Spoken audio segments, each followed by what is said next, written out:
శ్రద్ధ కలిగి దేవుని యొక్క ఆలోచన, దేవుని యొక్క ఉద్దేశము ఏమైందో ఆ ప్రకారంగా మనం జీవితం. చూడండి, కీర్తనలు 64వ కీర్తన 9వ వచనం చదువుతున్నాను. 64వ కీర్తన, మనుషులందరూ భయము కలిగి దేవుని కార్యము తెలియచేయుదురు. ఆయన కార్యములు చక్కగా యోచించుకొందురు. చాలు. ఇక్కడ మనం చదువుకున్నటువంటి వాక్య భాగమును మనం గమనించినట్లయితే ఏమంటున్నాడంటే 64వ కీర్తన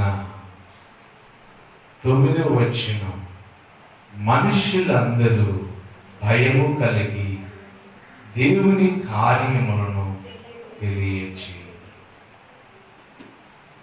మనుషులందరూ దేవుని బట్టి లేకపోతే దేవుని ఎడల భయము కలిగి తెలియజేస్తారంట. భయము లేని వాళ్ళ జీవితాల్లో దేవుడు మరలా వారి పట్ల కార్యాలు జరిగించు. ఆయన దగ్గర నుండి మనం కార్యం చూడాలంటే మనం ఏం చేయాలో తెలుసా? ఎప్పుడు కూడా ఆయన చేసిన మేలు మనం మరిచిపోకుండా ప్రతి ఒక్కొక్కరికి తెలియచేసే వారిగా మనం ఉండాలి.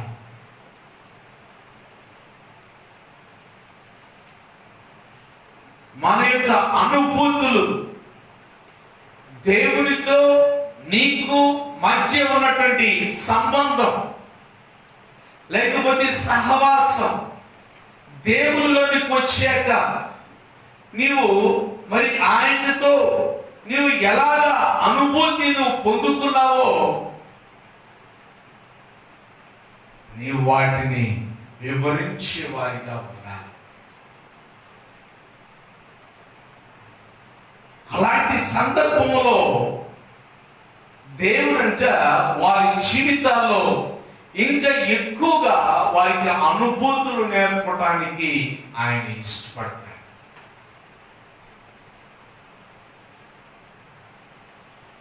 లేకపోతే నేను నీకు విరోధిని అంటాడు.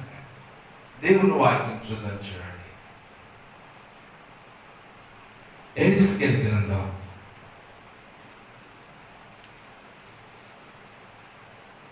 14వ అధ్యాయం 23వ వచనం చదువుకుందాం.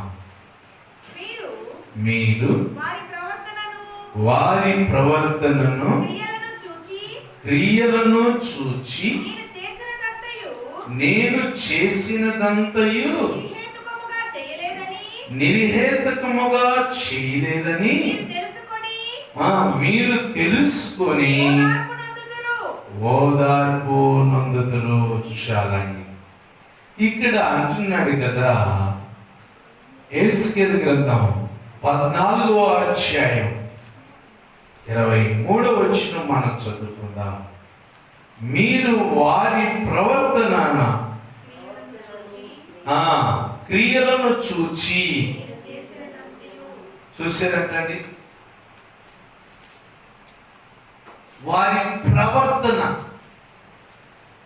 మనుషుల యొక్క ప్రవర్తన దేవుడు చేసిన క్రియలకు తగినట్టుగా ఉంటుందా? కొంతమంది లేనప్పుడు చాలా పేదరుపులు అరుస్తూ ఉంటారు. దీనంగా మాట్లాడతారు. ఎదుటి వారికి దయ కలిగించేలాగా మాట్లాడతారు. వారికి కొంచెం కలిగాక వారి ప్రవర్తన, వారి మాటలు ఎలాగో ఉంది. కనుక దేవుడు ఆయన చేసిన కార్యాలు నీవు తెలియచేయకుండా నీ ప్రవర్తనను భయభక్తులు కలిగినటువంటి ప్రవర్తనగా లేకుండా నీ ఇష్టానుసారంగా నువ్వు జీవిస్తున్నావు అనుకో, ఏం జరుగుతుందో తెలుసా? దేవుడు వారితో ఉండకుండా వారికి వేరైపోతాడు. దేవుడు వారిలో ఏమాత్రం ఉండటానికి ఇష్టపడ్డాడు. దేవుడు అంటే భయం కలిగినటువంటి వారి జీవితంలోనే దేవుడు ఉంటాడు. లేకపోతే మాత్రం దేవుడు ఉండటానికి ఇష్టపడ్డాడు. పరలోక రాజ్యంలో పరలోకంలోని ఆయన యొక్క సింహాసనం ముందు మనం నిలబడి ప్రభుని స్తుతించాలంట. ఇంకెటు వెళ్ళటానికి ఉండదు, ఇంకెటు వెళ్ళలేము. కనుక మనం ఏం చేయాలి?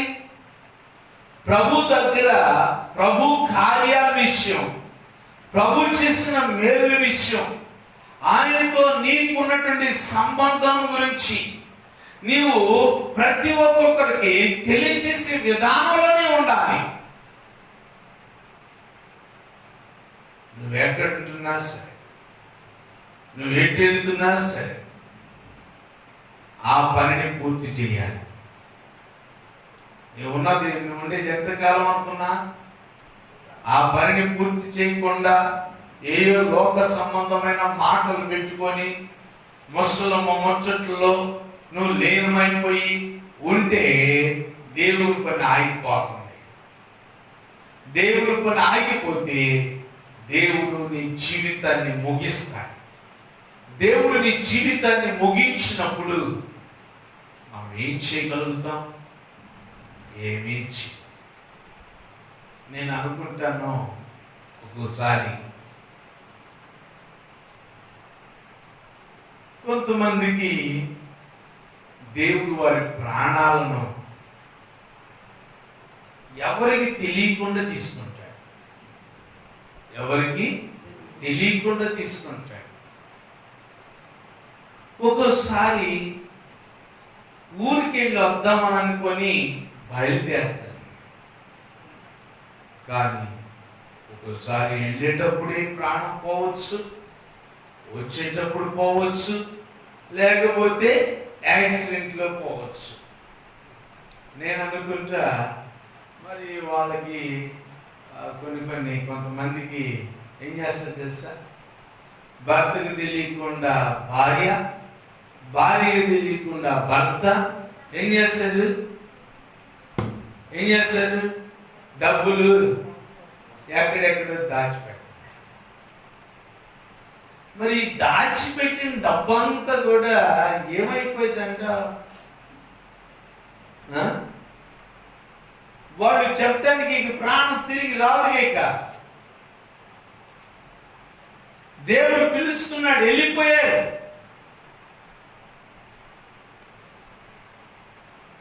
మరి వాళ్ళకి అయితే ఏం కావాలి? మనం ప్రార్థనకు రావాలంటే ఇంటి దగ్గర అన్ని చక్క పెట్టుకొని వస్తాము. కానీ దేవుడు పిలిస్తే రావసత్వం గారికి తెలిసింది, అర్థమైంది చచ్చిపోతానని.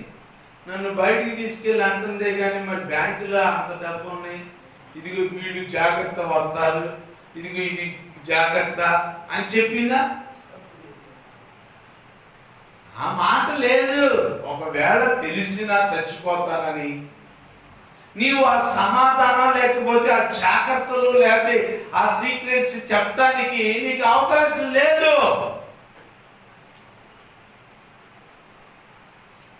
మరి అలాంటప్పుడు వాటి కొరకు ఎందుకు ప్రయాసపడుతున్నావు? దేవునితో ఉన్నటువంటి అనుభవాలు పెంచుకోవాల్సిన దానికి బదులుగా, లేకపోతే చెప్పవలసిన దానికి బదులుగా నువ్వేం చేస్తున్నావు? దానికి భిన్నంగా నువ్వు నడుస్తున్నావు. కనుక నీవు ఏం చేయాలి అని అంటే ఏమంటున్నాడు ఇక్కడ, మళ్ళీ చదువుకుందాం. మీరు వారి ప్రవర్తనను క్రియలను చూచి నేను చేసినదంతయు తెలుసుకొని. చూసానండి ఇక్కడ ఏమంటున్నాడు తెలుసా, నేను చేసిన దానికి ప్రతిఫలముగా మీకు చేయలేదని మీరు తెలుసుకున్నారు. అయితే మీరు ఏం చేయాలి? ఏం చేయాలి? దేవునిలో నిలకడగా ఉండాలి. దేవుని యెడల భయభక్తులు కలిగిన వాళ్ళైతే ఏం చేస్తారో తెలుసా, వారు నిలకడగా ఉంటారు. వారికి నేను మేలు చేశాను, వారికి నేను సహాయం చేశాను, మరి వారు ఏంటి ఈ విధంగా నా మీదే తిరుగుబాటు చేస్తున్నారు, నా మీదే ఈ విధంగా మాట్లాడుతున్నారు అనని బాధపడు. ఎవరు? దేవుని యెడల భయం ఉన్నటువంటి వాడు, దేవుని యెడల భక్తి ఉన్నవాడు. వాళ్ళు ఏం చేస్తారు అనంటే వారు ఓదార్చబడతారంట. దేవుని మాటలు వారికి అందించబడతాయి అంట. పర్వాలేదమ్మా నేనున్నాను, పర్వాలేదయ్యా నేనున్నాను, నీకు సహాయం చేయటానికి, నీకు మేలు చేయటానికి.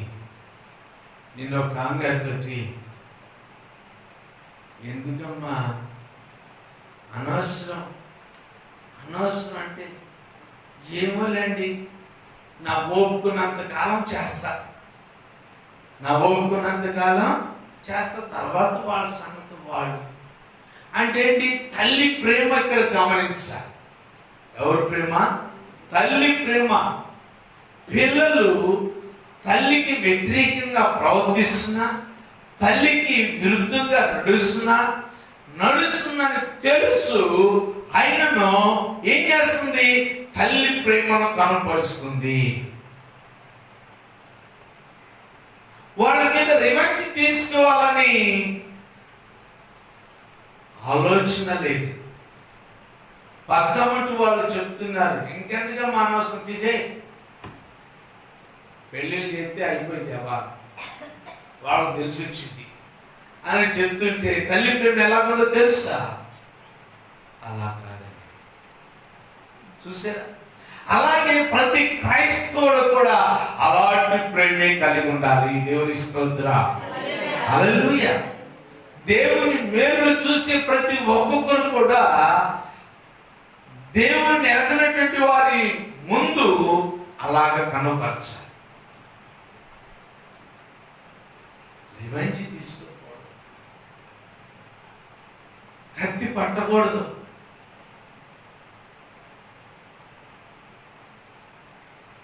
కనుక మనం చాలా జాగ్రత్తగా ఆలోచన చేసి మనం అంటే ఎప్పుడు కూడా దేవుని విషయాలలో దేవునితో నీవు సంబంధం కలిగి ఉన్నావు కనుక ఆయన ఎలా ఉన్నాడో అలాంటి ప్రేమని మనం కనపరిచే వారిగా మనం ఉండాలి. దేవుడు ఏం చేస్తానంటున్నాడు? మీరు తెలుసుకొని ఓదార్పు నందుదురు, ఇదే ప్రభువుకు యెహోవా వాక్కు. దేవుడు ఓదార్పు తీసుకొస్తాడు, ఆదరణ తీసుకొస్తాడు, ఆయన అండగా ఉన్నట్టుగా తెలియజేస్తాడు. కానీ తొందరపడకూడదు. నీ పని నువ్వు చేసుకోవటమే, నీ పని నువ్వు చేసుకుంటూ వెళ్ళిపోవటమే. దేవుని యందు భయభక్తులు కలిగిన వాళ్ళు మాత్రమే అలా ఉండగలుగుతారు. దేవుడు భయం లేని వాళ్ళు ఏం చేస్తారు తెలుసా? వాళ్ళు నేను చేసిన మేలుకు వ్యతిరేకంగా నడుస్తున్నారు కనుక నేను కూడా అలాగే నడుస్తాను. కనుక ప్రియమైన దేవుని బిడ్డలారా, ఇంకో మాట కూడా మనం చదువుకుందాం. చూడండి, ఇర్మియా గ్రంథం 51వ అధ్యాయం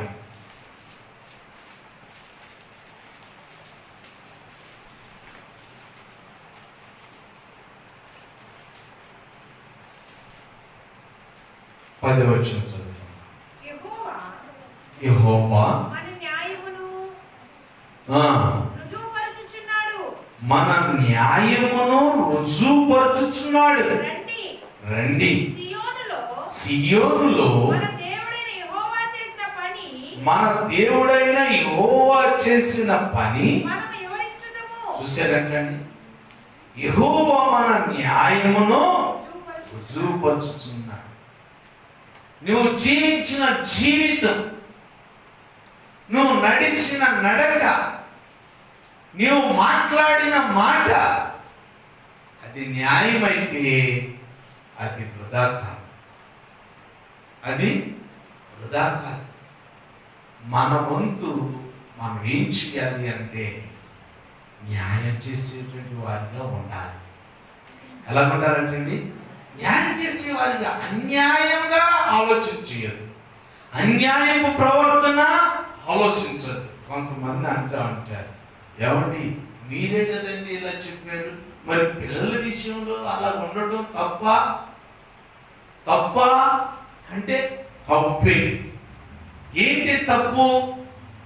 వాక్యం మానేసి, ప్రార్థన మానేసి, వారిని దేవుని దగ్గరకు నడిపించే విధంగా నడిపించకుండా మనం వాళ్ళంటే కచకచ కచకచ వణుకుతూ దేవునికి వణకుండా మనం చేయడం తప్పే. అది అన్యాయం. అదేంటండి అన్యాయం. నీ పిల్లలను దేవుని వైపు తిప్పాలి నువ్వు, కానీ దానికి విరుద్ధంగా నువ్వు నడిస్తే అది పాపం. కనుక మరి మనం ఏం చేయాలి అని అంటే, ముందు దేవునిలో భయభక్తులు కలిగి నీవు చేసే మంచి కార్యాలు ఎప్పటికైనా తెలియబడాలి. ఒకవేళ ఎదుటివాడు అర్థం చేసుకోకపోయినా, ఎదుటివారు తెలుసుకోకపోయినా, ఎదుటివారు ఎట్లా పడితే అట్లా మాట్లాడినా, నీ యొక్క ప్రయాస, నీ ప్రవర్తన, దాన్ని బట్టి దేవుడు నీకు న్యాయం చేస్తాడు. ఎందుకంటే నువ్వు న్యాయంగా బ్రతుకుతున్నావు. దేవునికి నీవు నీకేం చెప్పాడో అలాగ న్యాయంగా జీవించవు కనుక ఆ న్యాయం అంట రుజువు చేస్తాడంట. చాలా మంది రుజువులు చేస్తారు తెలుసా? రుజువులు ఏంటి? రుజువులు ఎందుకు? అవునా కాదా అని తెలుసుకోవడానికి. అవునా కదండి? అలాగే దేవుడు కూడా అంట నీ న్యాయమును రుజువు చేస్తాడంట. ఎక్కడో తెలుసా? పరలోకంలో. అక్కడ రుజువు చేసినప్పుడు నీకు గొప్ప బహుమానం వస్తుంది. నీకు గొప్ప బహుమానం. ప్రపంచ ప్రజలందరి ముందు అధికమైన బహుమానాలు నీవు చూస్తావు. కనుక మరి మనం ఏం చేయాలి? మన పని ఏంటి? మన యొక్క డ్యూటీ ఏంటది అంటే ముచ్చట్లు పెట్టుకోవటం. ఎవరైనా కనబడితే సార్, అమ్మాయి ఎక్కడికి వెళ్ళొస్తున్నావు అమ్మాయి? ఎంతమంది కొడుకులు నీకు? మరి ఏంటి అడుక్కుంటున్నా? లేకపోతే మరి ఏంటి ఇంకా అన్నం తినలేదా? ఎవరు అన్నం పెట్టలేదు నీకు? ఇవన్నీ నీకు ఎందుకు? అది నీకు సంబంధం లేదు. అది నీ డ్యూటీ కాదు. నీ డ్యూటీ ఏంటో తెలుసా? ఆ వ్యక్తికి కావాల్సింది దేవుని మాటలు. నువ్వు అందించే, నువ్వేమన్నా అవన్నీ ఆరాధించి నువ్వు చేత అన్నం పెట్టలేదు. నువ్వు పెట్టవా? నువ్వు వాళ్ళ ఇంట్లో ఉంచుకోవట్లా, నీ ఇంట్లో ఉంచుకుంటావు నువ్వు? నీకెందుకు ఆ పని? ఒక్క పెద్దనం అంట గాడి తీసుకుంటే ఏమైంది? ఈ భర్త బాగా కొట్టించుకుంది. మన జీవితాలు కూడా అంతే. నీకు ఆరాధన అనవసరం, నీకు ఆ వివరణ అవనవసరం. నీ డ్యూటీ ఏంటంటే నువ్వు దేవుడు చేసిన కార్యాలు ఎవరైనా కనబడినా సరే, దేవునితో నువ్వు ప్రార్థన చేసేటప్పుడు దేవుడు నీతో ఎలా మాట్లాడాడో, ఎలాగా ఆయనతో నీవు ఆ మహిమను చూడగలిగావో, ఆ దర్శనాలు చూడగలిగావో, ఆయన నీతో మాట్లాడినప్పుడు నీ హృదయంలో కలిగినటువంటి పరివర్తన, లేకపోతే ఆ క్రియ ఎలా జరిగిందో దాన్ని వివరించు. చాలు. అది ఆ వ్యక్తిని బాగు చేయడానికి అవకాశం కలుగుతుంది. అది ఆ వ్యక్తి యొక్క ప్రవర్తనను మారుస్తుంది. దేవుడే ఆ కుటుంబాన్ని పోషిస్తాడు. కొడుకులు పెట్టకపోతే దేవుడు ఇంకొకరి ద్వారా దేవుడు తీసుకొస్తాడు. నువ్వు వారాలు తీయటం వల్ల ఎవరు బెటరు, కానీ ఈ మాటలు నువ్వు అందించడం వలన ఏం జరిగిందో తెలుసా? ఆ ఆత్మ దేవుని దగ్గరకు నడిపించబడుతుంది. ఒక రోజున ఒక ఆమె పిచ్చి పిచ్చిగా రోడ్లు ఎమ్మటి తిరుగుతూ ఉంది. రోడ్లు ఎమ్మటి తిరుగుతూ ఉన్న తర్వాత ఎక్కడో ఒక చోటకి వెళ్ళి వాక్యం వింటూ ఉంటుంది. అడుక్కోటానికి వెళ్తూ ఉంటారు కదా, అక్కడ ఇంటి దగ్గర టీవీలో వాక్యం వస్తుంది. ఆ వాక్యం వస్తుంటే ఆ మాట ఈ అడుక్కునేవను పట్టుకుంది. ఈ అడుక్కునేవను పట్టుకున్న తర్వాత ఏం చేసిందో తెలుసా? ఆ మాట వినటానికి కాసేపు కూర్చొని అలాగే వింటుంది. ఎక్కడ కూర్చుందో తెలుసా? బయటే కూర్చుంది. వాళ్ళకి ఆశ్చర్యం వేస్తుంది. ఇంట్లో వాళ్ళేమో ఇంట్లోకి బయటికి తిరుగుతున్నారు, టీవీలో వాక్యం వస్తుంది, కానీ ఇంట్లో ఏం చేస్తున్నారు? లోపలికి బయటికి తిరుగుతున్నారు. కానీ అడుగుతున్నావు మాత్రం ఏం చేసిందో తెలుసా? అక్కడ కూర్చొని శ్రద్ధగా వాక్యం. ఆ వాక్యం విన్న తర్వాత ఏం జరిగిందో తెలుసా? ఇక పలానా రోజు ఆరాధన ఉంటుందమ్మా, పలానా చోట చర్చి, అన్ని అడ్రస్ చెప్తారు కదా, ఆ అడ్రస్ ప్రకారంగా ఆ చర్చికి వెళ్ళింది. ఆ చర్చికి వెళ్ళిన తర్వాత ఇంకా వివరణగా దేవుని వాక్యం దేవుడు వినిపించాడు. వినిపించిన తర్వాత ఇక ఏం జరిగిందో తెలుసా? తన హృదయాన్ని దేవునికి అప్పగించుకుందంట. ఏం చేస్తుంది? దేవునికి అప్పగించుకుంది. అప్పగించుకున్న తర్వాత ఏం చేస్తుందో తెలుసా? అడుగుని బతకం కాదు నా బతుకు, నేను కష్టపడి సంపాదించుకోవాలి. ఏమనుకుంటుందంటండి? నేను కష్టపడి సంపాదించుకోవాలి అని అనుకున్న తర్వాత ఆ చర్చికి వచ్చిన వాళ్ళు ఎవరో ఒక ఆమె ఈమెను అడుగుతున్నారంట. ఎవరు తెలుసా? ఏమ్మా, మాకు కొంచెం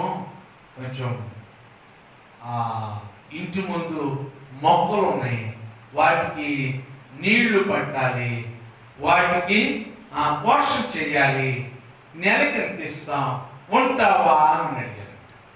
ఏమన్నారు? నెలకి ఎంత ఇస్తాం, ఉంటావా అంటే ఉంటానమ్మా. అయితే ముందుగా తనకి జీవనం లేదు, లేకపోయేసరికి దేవుడికి తెలుసుగా ఏం పరిస్థితి. అమ్మా, ఇదిగో ముందుగా నేను నీకు ఇస్తున్నాను, ఇవి దగ్గర పెట్టుకో అని ఆ యజమానురాలతో దేవుడు మాట్లాడితే ఆ డబ్బులు దగ్గర పెట్టుకొని ఏం చేసిందో తెలుసా? ఇక బియ్యము, కూరగాయలు అవి తెచ్చుకొని కొంచెం పొయ్యి మీద అన్నం కూర వండుకొని ఇక ఆ తోటలో పని నమ్మకంగా చేస్తుంది. నమ్మకంగా చేస్తున్న తర్వాత ఆ రోడ్డు ప్రక్కన అడుగుతున్నటువంటి వ్యక్తి వచ్చేసి అక్కడ పడిపోయాడంట. పడిపోయిన తర్వాత ఈమె పట్టుకెళ్ళిన బాక్స్ ఆ అడుగునే ఆమె దగ్గరికి వెళ్ళి ఏం చేసింది తెలుసా? ఈ బాక్స్ తీసి అన్నం తినిపించింది. ఏం చేసిందంటండి? అన్నం తినిపించింది. అడుగుతున్నటువంటి ఆమె చూసి ఆశ్చర్యపోతుంది. ఏంటి, నా దగ్గరకు వచ్చి నేను అడుగుతున్నాను కదా, ఏంటి నా దగ్గరకు వచ్చి నేను పడిపోతే నా ఆకలిని గుర్తించి అన్నం పెడుతుంది అని ఆలోచన చేసి ఏం చేసిందో తెలుసా? అమ్మా ఏంటమ్మా దీని వెనకున్న రహస్యం ఏంటి? నేను నిన్ను అడగలేదుగా, నువ్వు నాకు భోజనం పెట్టావు అని అంటే, నేను ఒకప్పుడు నీలాగా అడుక్కునేదాన్నమ్మా, ఇంటింటి తిరిగేది. కానీ ఒక రోజున నేను ఒక ఇంటికి వెళ్ళినప్పుడు వాక్యం విన్నా. ఆ వాక్యం వినటం వలన దేవుడు నాతో మాట్లాడాడు. నేను మరి ఆ మాటలు బట్టి ఆ చర్చికి వెళ్ళా. ఆ చర్చికి వెళ్ళిన తర్వాత దేవుడికి సూటిగా నాతో మాట్లాడిన తర్వాత ఆయన నా హృదయంలో చేర్చుకున్నా. ఇంకప్పుడు వెంటనే అనిపించింది, అడుగునే బతుకు నాకు వద్దు అని. ఏమనుకుంది? అడుగునే బతుకు నాకు వద్దు అనుకున్నా. నేను కష్టపడి సంపాదించాలనుకున్నా. అనుకున్నప్పుడు వెంటనే దేవుడు నాకు ఒక ద్వారం తెరిచాడు. ఇంటికి వెళ్ళక ముందే, నువ్వు కూడా రామా చర్చికి వెళ్దాం అని ఏం చేస్తుందో తెలుసా? ఆ అడుగునామని చర్చికి తీసుకొచ్చి, అట్లాగా 10 మందిలో ఏమో ఆమె అడుక్కునే వాళ్ళని, ఎవరు లేనటువంటి వాళ్ళని దేవుని మందిరానికి నడిపించి ఆమెకు ప్రతిఫలం దేవుడు ఇవ్వడా? దేవుడు ఇస్తాడు. ఆమె చేస్తుంది న్యాయంగా ప్రవర్తిస్తుంది, అన్యాయంగా కాదు, న్యాయంగా ప్రవర్తిస్తుంది కనుక ఆ న్యాయము దేవుడు రుజువు చేసి దేవుడు వారి జీవితాల్లో అద్భుతం చేస్తాడు. కనుక మరి మనం ఏం చేయాలి అని అంటే, అందుకని అంటున్నాడు 10వ వచనం,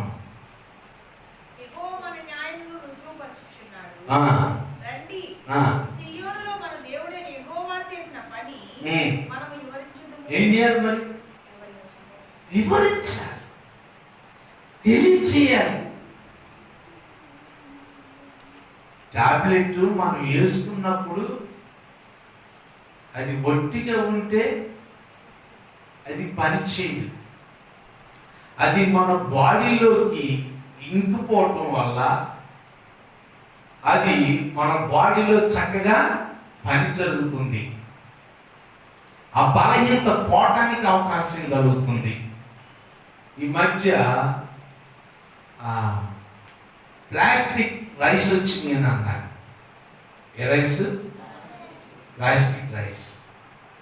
గోధుమ పిండిలో ఒక ఆమె ఒకసారి ఇలాగే చెప్పించింది, చూడండి దీనిలో ఎంత గోధుమ పిండి ఉందో, ఎంత ప్లాస్టిక్ ఉందో చూడండి అని ట్యాప్ కింద పెట్టేసి ఏం చేస్తుంది? దాన్ని కడుగుతుంది.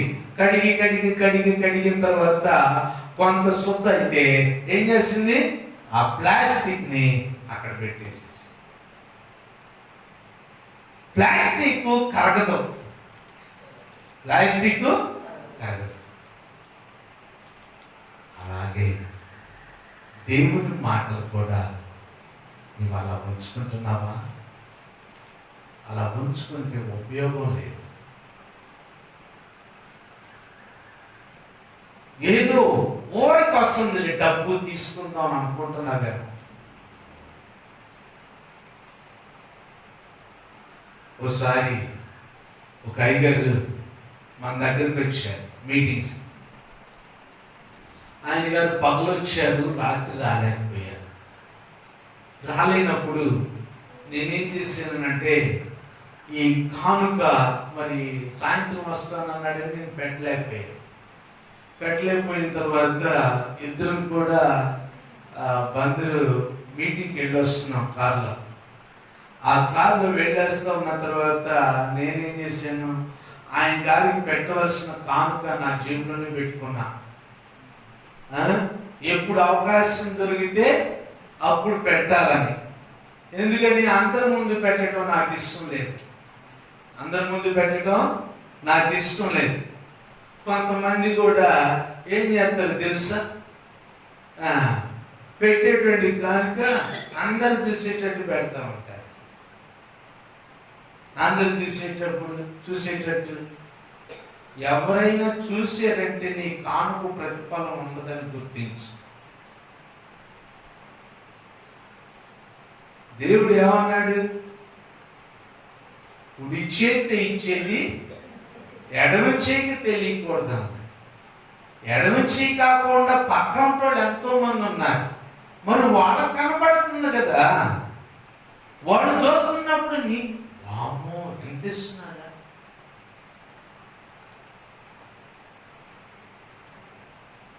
అలా అనుకోకూడదు. ఎన్ని వేలు ఇచ్చినా, ఎన్ని లక్షలు ఇచ్చినా ఏం చేయాలో తెలుసా? పరమున్న దేవునికి తెలియాలని మాత్రమే నువ్వు చేయాలి. ఆ దేవుడు నీకు ప్రతిఫలం ఇవ్వాలని చేయాలి. అలా చేసినప్పుడు నీవు అద్భుతాలను చూడగలుగుతావు. అలాగా మేమిద్దరిని ఉన్నాం. వాళ్ళ ఇంట్లోకి వెళ్తే అమ్మగారు ఉంటారు, పిల్లలంతా ఉంటారని కారులో నుంచి దిగేటప్పుడు, ఇదిగా అయ్యారు పలానా టైంలో మీరు మీటింగ్కి వచ్చారు, మీరు సాయంత్రం వస్తానన్నారు రాలేకపోయారు అని ఆ కానుక చేతులు పెడుతున్నా. ఆయన గారికి పొట్టలో కట్టాను. ఆ పొట్టలో కట్టి చేతులు పెడుతుంటే ఏమన్నాడు తెలుసా?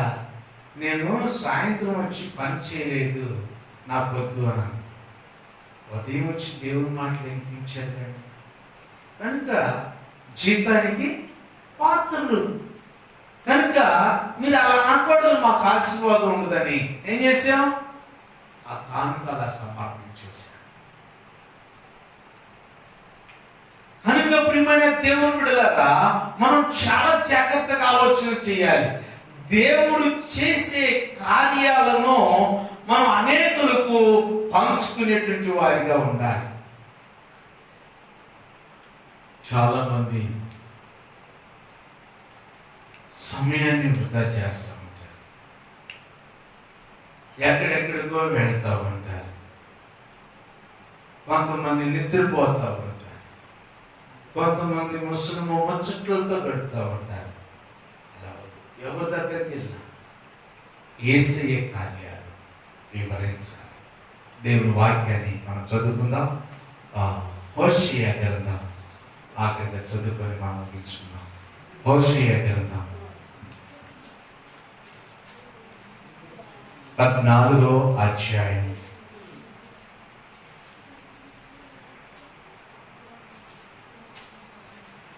హోషేయ గ్రంథం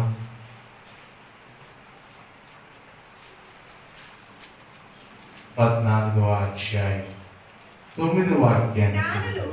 జ్ఞానులు ఈ సంగతులు వివేచింతురు, బుద్ధిమంతులు వాటిని గ్రహింతురు. ఎలాగనగా యెహోవా మార్గములు చక్కనివి, నీతిమంతులు దానిని అనుసరించి నడుచుకొందురు గాని తిరుగుబాటు చేయువారు దారికి అది అడ్డము కనుక వారు తొట్టిల్లుదురు. చాలు. ఇక్కడ హోషేయ మాట్లాడుతున్నాడు. ప్రవక్త అయిన హోషేయ ఏమంటున్నాడు అంటే, జ్ఞానవంతులు ఈ సంగతులు వేచి చూసారు. మనం వివేచించాలి, మనం గ్రహించాలి, మనం అర్థం చేసుకోవాలి. మళ్ళీ అంటున్నారు కదా, యెహోవా బుద్ధిమంతులు చూసారా, బుద్ధిమంతులు వాటిని గ్రహిస్తారు. మనం గ్రహించే వారిగా ఉన్నామా? వివేచించే వారిగా ఉన్నామా? గ్రహించాలి. వాటిని కనుక గ్రహిస్తే బుద్ధిమంతులుగా ఉంటారు. బుద్ధిమంతుడంట పరమునకు పోవు జీవ మార్గాన్ని కనుగొంటారంట, వెతుకుతారంట. మరి మనం బుద్ధిమంతులమున్నామా? కొంతమంది మనుషుల ముందు బుద్ధిమంతులుగానే ఉంటారు. మనుషులు దాటితే చాలు వాళ్ళ బుద్ధి బయటపడింది. ఏంటది? మనుషుల ముందేమో అయ్యగారు కనబడితే అయ్యగారు దాటితే ఎట్లుంటుంది? ఇక్కడ అంటున్నాడు, యెహోవా మార్గములో చక్కనివి, నీతిమంతులు దాన్ని అనుసరించి నడుచుకుంటారు. చూసారండి, యెహోవా మార్గాలు చక్కనివని బుద్ధిమంతులు గుర్తిస్తారంట. యెహోవా మార్గాలు మంచివని వారు గ్రహించి వాటిని అనుసరించి నడుచుకుంటారంట.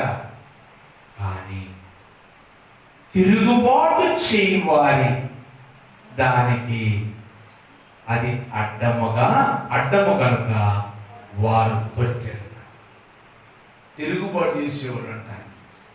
ఏమండి? ఏం చేస్తారు? తిరుగుబాటు చేసేవాళ్ళు. తిరుగుబాటు చేసేవాళ్ళు అంటే పూర్తిగా వాక్యం తెలియని వాళ్ళనా? తిరుగుబాటు చేసేవాళ్ళు అంటే అసలు దేవుని గురించి తెలియని వాళ్ళనా? తెలిసిన వాళ్ళే ఏం చేస్తారు? మొన్న ఒకళ్ళు అంటున్నారులే, ఏమండి కొంచెం టయానికి ముగిస్తే బాగున్నాడు. ఏంటది? వీళ్ళు తిరుగుబాటు చేసేవాడు, వీళ్ళు మంచోడు కాదు. ఏమంటారు? టయానికి దైవజనులకు తెలియదా? టయ్యం తెలుసు. వాళ్ళు టయానికి ముగించాలని బాగా తెలుసు. ఒక్కోసారి ఆత్మ నడిపింపు కొంచెం ఎక్కువ టైం తీసుకోవచ్చు, ఒక్కోసారి ఎక్కువ టైం గడపవచ్చు. నీ పని దగ్గరకు వచ్చేసరికి నువ్వు ఎంత టైం గడుపుతున్నావో నీకు అర్థమవుతుందా? నువ్వు ఎంత టైం పని చేపిస్తున్నావో నీకు తెలుస్తుందా? నీ కింద పని వాళ్ళు కూడా అలాగంటే కనుక మనం చాలా జాగ్రత్తగా ఆలోచన చేయాలి. టైం దేవుని దగ్గరకు వచ్చాక బుద్ధిమంతులు టైం చూసుకోరండి. పొలిటికల్గా వాళ్ళు ఎమ్మడి తిరుగుతారు. అమ్మా, పొలిటికల్గా వాళ్ళు ఎమ్మటే తిరుగుతారు. మాకు ఎంత టైం మేము తిరుగుతాం అంటారు. వీళ్ళు గంటల తరబడి చెమటలు కారుకుంటా, బండిని డ్రున్ డ్రున్ అనిపించుకుంటా, ఏమంటే దానికి పెట్రోల్కి వాళ్ళు ఏమైనా ఎత్తారన్నా? ఆ రోజు స్కూల్ ఏమైనా ఎత్తారా నీకు? ఇవన్నీ మానుకొని ఉదయం వదులుకొని అన్నం నీళ్ళు లేకుండా నువ్వు తిరుగుతావు. పనికి రానట్టు గురించి. కానీ దేవుని విషయాలు, చక్కని మార్గాలు, మంచి మార్గాల గురించి తెలుసుకోవటానికి నీకు ఎందుకు అలాగుంటున్నావు? తిరుగుబాటు చేయమా. అందువలన దేవుని మార్గాలు నీకు అడ్డంగా ఉంటాయి అంట. ఎందువలన?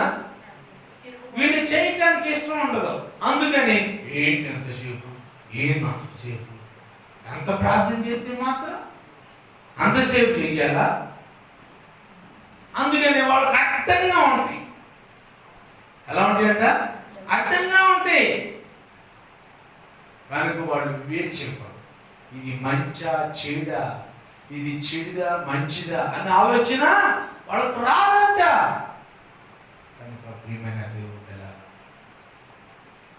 దేవుని మార్గాలు, దేవుని మాటలు, దేవుని క్రియలు, దేవుని కార్యాలు అడ్డంగా ఎంచుకోమా, కష్టంగా ఎంచుకోమా, ఇష్టంగా ఎంచుకో. అప్పుడు నీకు మేలు కలుగుతుంది. ఎప్పుడైతే మనము ఆయన చేసిన కార్యాలు ప్రజల్లో తెలియచేస్తామో, ప్రజలకు వివరిస్తామో, నిన్ను బట్టి ఇంకా 10 మంది దేవుని దగ్గరికి అవడానికి అవకాశం కలుగుతుంది.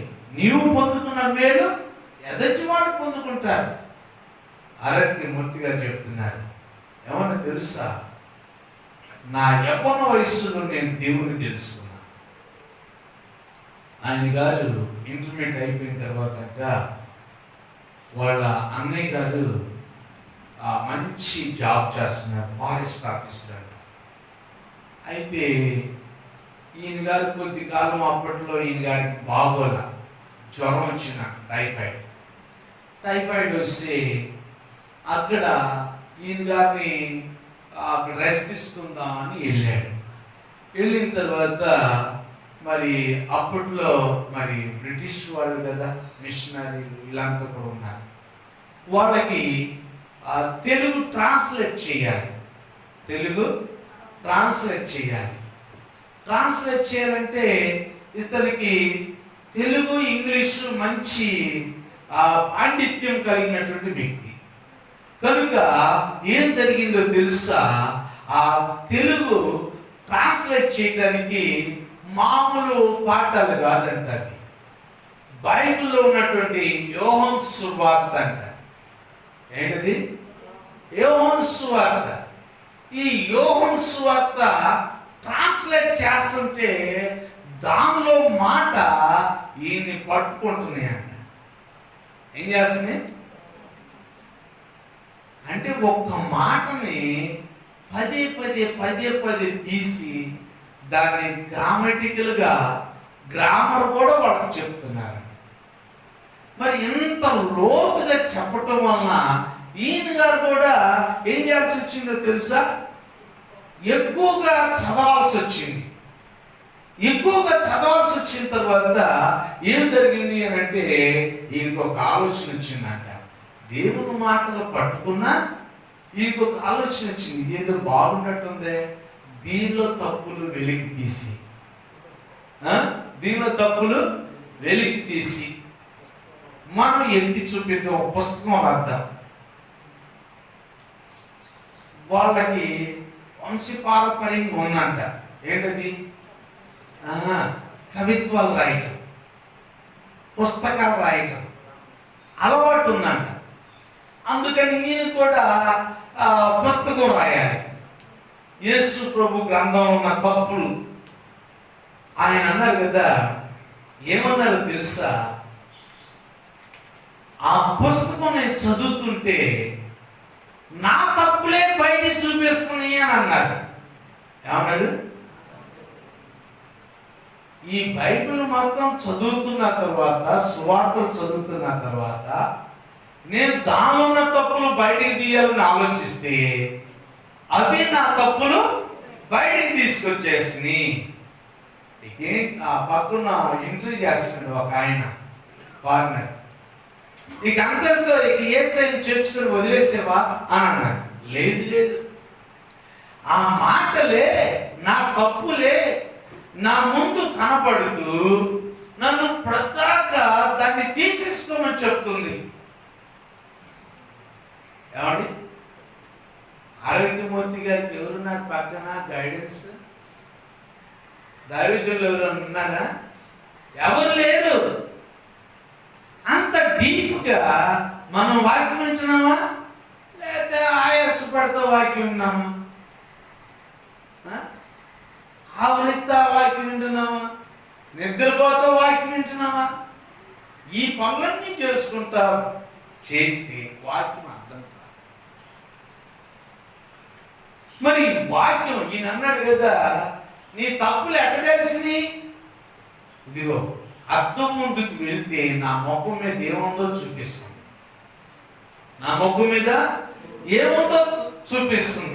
కానీ అది తీసేసుకునేదాకా నన్ను విడిచిపెట్టనీట్లా నా హృదయం, నాలో ఉన్న ప్రేరేపణ నన్ను విడిచిపెట్టనీట్లా. కనుక నేను పదే ఒప్పుకొని దాన్ని విడిచిపెట్టడానికి నేను అంగీకరించి,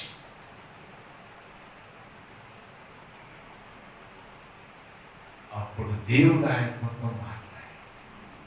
కనుక ప్రియమైన దేవుని బిడ్డలారా, మనం ఏం చేయాలో తెలుసు, చాలా మంది విని వదిలేస్తారు.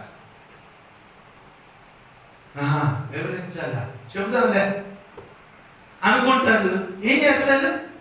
వాటిని వదిలేస్తారు. వదిలేయకూడదు. ఆ తీర్మానం చేసుకున్నావే, అది చీకిపోవటం కూడా పాపమే. ఏమ్మా, తీర్మానం చేసుకున్నాం, దాన్ని ఏం చేయాలి? మనం చెయ్యాలి.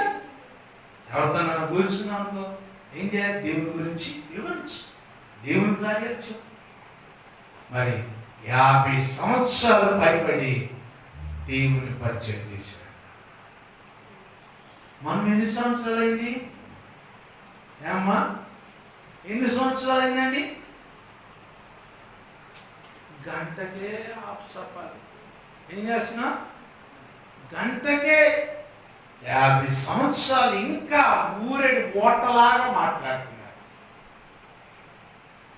ఇంకా ఆయనలో తెలియనటువంటి తీపి పదార్థం ఉంది అని ఆశతో ఎదురు చూసినట్టుగా మాట్లాడుతున్నాడు. మనము నేను ఆశ చెందుతున్నాను. ఒకసారి జ్ఞాపకం చేస్తాను, ప్రార్థన చేస్తాను. దేవుని మాట మనతో దీవించుగా. అందరూ కంటి ప్రార్థన చేసుకుంటాం.